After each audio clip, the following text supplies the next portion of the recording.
सको तो है तभी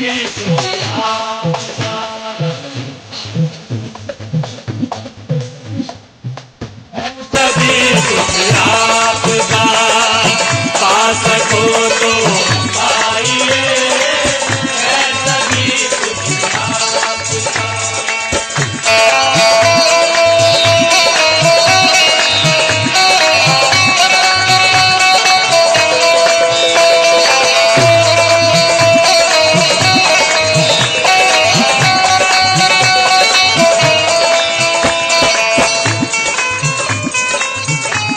जीवन की रोटी के बारे में बहुत सुना होगा। कहाँ है वो जीवन की रोटी? आसमान पर नहीं है जो चढ़ के लानी पड़े, जमीन के नीचे भी नहीं है कि गहराई तक जाना पड़े। वो जीवन की रोटी जो मसीही हैं उनके घरों में तो है ही है, बल्कि समाज के और लोगों के घरों में भी वो जीवन की रोटी मुफ्त में दी जाती है। लेकिन मैंने और आपने उस जीवन की रोटी की कद्र करना छोड़ दी है। इसीलिए मेरे और आपके बच्चे आज शाहरुख खान को तो जानते हैं कि वो कैसा है, लेकिन मेरे और आपके बच्चे ओबेद को नहीं जानते कि वो कौन था। मेरे और आपके बच्चे अजय देवगन को जानते हैं कि वो कैसा है, लेकिन मेरे और आपके बच्चे ईशय को नहीं जानते, अब शालोम को नहीं जानते, अरे किसी को भी नहीं जानते। मेरे और आपकी लड़कियां आज नाओमी को नहीं जानती, मेरी और आपकी लड़कियां आज ओरपा को नहीं जानती। वो श्रीदेवी को जानती हैं कि वो कौन है, कैसी है, कैसे जानेंगी? क्योंकि ये नाम तो बाइबल के अंदर है, और बाइबल जीवन की पुस्तक को मैंने और आपने पढ़ना ही छोड़ दिया। इसीलिए आज हमारे बच्चे उस कलाम को नहीं जानते और उनकी जिंदगियां बर्बादी की तरफ बढ़ रही हैं। आप बाइबल को सजा कर मत दिखालों पर रखो, आप बाइबल को सजा कर मत दिखालों पर रखो।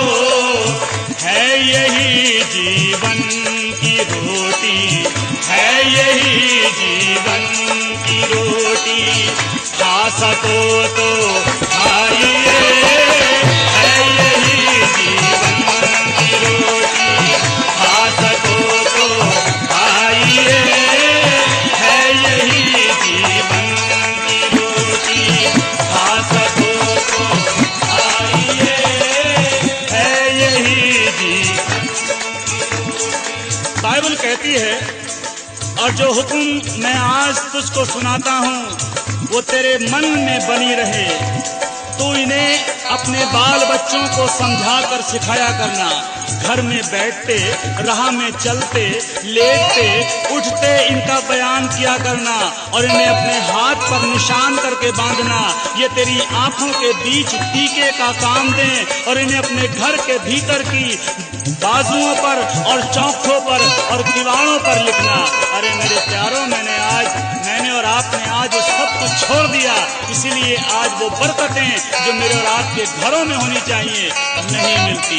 करिए, है यही जीवन की रोटी, है यही जीवन की बात, है यही जीवन की रोटी।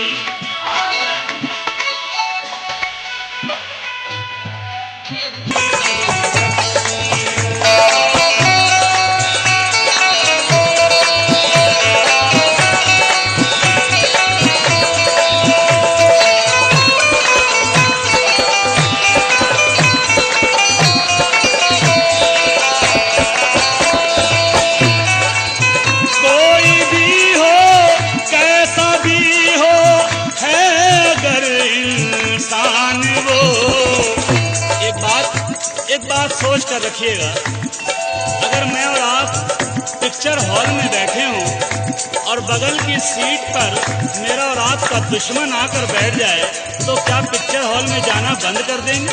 क्या पिक्चर से उठ के चले जाएंगे? अगर कहीं शादी में या पार्टी में खाना खा रहे हो, खाना चल रहा हो और बगल में दुश्मन खाने लगे, तो क्या खाना छोड़ देंगे? नहीं। लेकिन जब इबादत की बात आती है, जब मीटिंग की बात आती है तो कहते हैं नहीं, हम माने ही जाएंगे, हमारी उनसे लड़ाई चल रही है, वो हमारी मिशन के नहीं है। अरे अजीजों, लड़ाई क्या होती है, मिशन क्या होती है? खुदा एक है, विश्वास एक है, बपतिस्मा एक है, बेटा एक है और आने वाला भी एक है। कोई भी हो, कैसा भी हो, है अगर इंसान वो, कोई भी हो, कैसा भी हो, है अगर इंसान वो, घर में उसके लेके बैबुल, घर में उसके लेके बैबुल, चाहता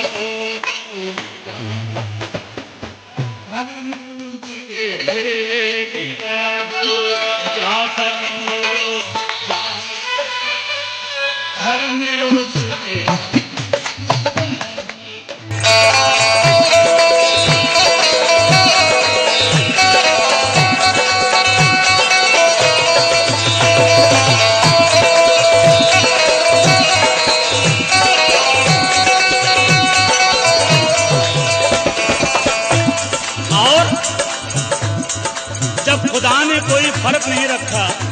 बाइबल कहती है वो धर्मी पर भी सूरज उगाता है, अधर्मी पर भी सूरज उगाता है। धर्मी के खेत में भी बारिश होती है, अधर्मी के खेत में भी बारिश होती है, जब उसने सबको मौका दिया है। मैं और आप कौन होते हैं भेदभाव करने वाले? मैं और आप कौन हैं जो फर्क करते हैं? वो है हिंदू, वो है मुस्लिम, वो है पापी, वो पवित्र। वो है हिंदू, वो है मुस्लिम, वो है पापी, वो पवित्र। ऐसी बातों की दीवारें, ऐसी बातों की दीवारें ढा सको तो ढाइए, ऐसी बातों की दीवारें ढा सको तो ढाइए, ऐसी बातों की दीवारें ढा सको तो ढाइए, ऐसी बातों की दीवारें।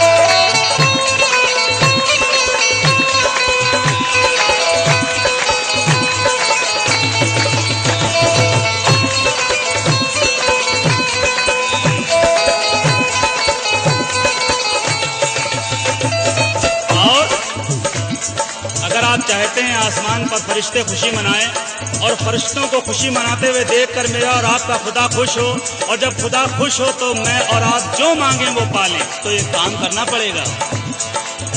चाहते हो कर फरिश्ते आसमां पर हो मगन, चाहते हो कर फरिश्ते आसमां पर हो मगन। आप यीशु में किसी को, आप यीशु में किसी को पा सको तो पाइए।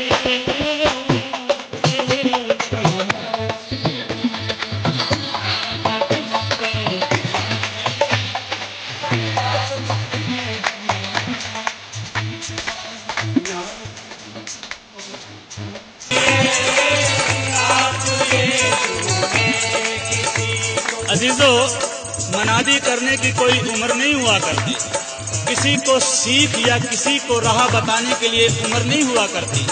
नामान कोढ़ी को, जो अराम की सेना का सेनापति था, जो ताकतवर था, जो बहुत शूरवीर था, लेकिन उसको कोढ़ था। उसको किसने सलाह दी? किसने सलाह दी कि काश मेरा स्वामी शोमरोन के भविष्यद्वक्ता के पास होता, वो इसके कोढ़ को ठीक कर देता।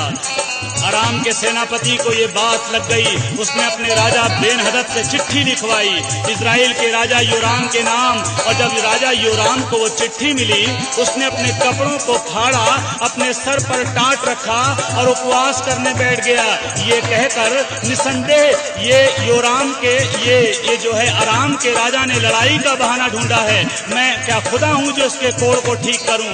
तब खुदा के दास ने दास ने राजा से कहलवाया, अपने टाट को उतार, अपने उपवास को तोड़ और उसको मेरे पास भेज। जब अराम का सेनापति नामान उसके दरवाजे पर पहुंचा तब उसने कहा, जा यर्दन में 7 डुबकी मार ले, तेरा कोढ़ ठीक हो जाएगा। और जब उसने अपने यर्दन में जाकर 7 डुबकी मारी, 7वीं डुबकी के बाद उसका जिस्म बच्चे की तरह कोमल हो गया। अरे उसका कोढ़ जाता रहा। मेरे अजीजों, जब वो एक छोटी सी लड़की, वो एक छोटी सी बंधुआ लड़की, वो एक कैदी लड़की एक सेनापति को राह दिखा सकती है, अरे दावे के साथ कह सकती है, मेरे खुदा के पास जाओ तुम्हारा कोढ़ ठीक हो जाएगा। मैं और आप क्या एक छोटी सी बच्ची से गए गुजरे हैं? क्या उस गुलाम लड़की से गए गुजरे हैं? ऐसी बात नहीं है। आज से ही कोशिश करिए, कहिए लोगों से, आप यीशु में